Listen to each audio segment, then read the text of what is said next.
Ayan!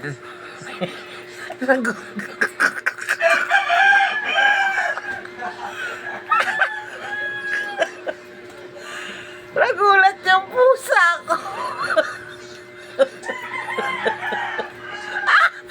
Ang sakit. Tuwak mo.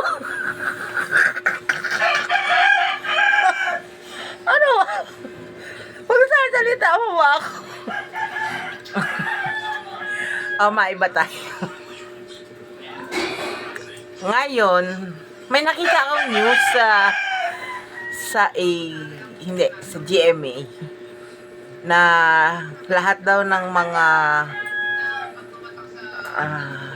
content monetization yung dito sa FB natin.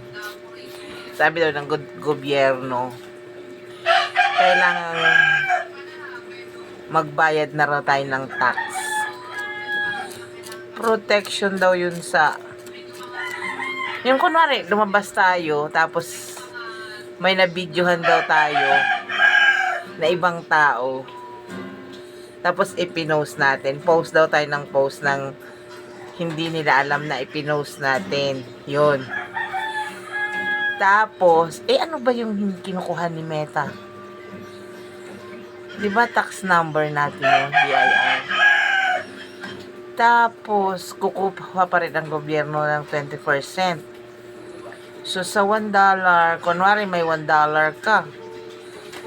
So, hindi na magiging $1 yun kasi kukuha na ng 20%. So, kwentahin natin, $1 less 20% is 0.8. 0.8 na lang siya, hindi na $1. Oh, diba?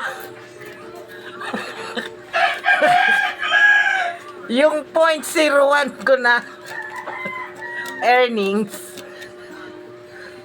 magkakautang pa ako sa gobyerno. Uy! Wag na lang, nakakatamad pa gano'n.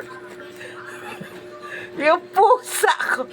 Pero totoo yun, nakita ko yun sa YouTube. Hanapin niyo yung ni Chris. Parang kay Chris yun. Ipinakita yung balita na yun sa GMA. Yun lang ang simpleng tips ko ngayon. Bye-bye. Yung pusa ko. Yung pusa.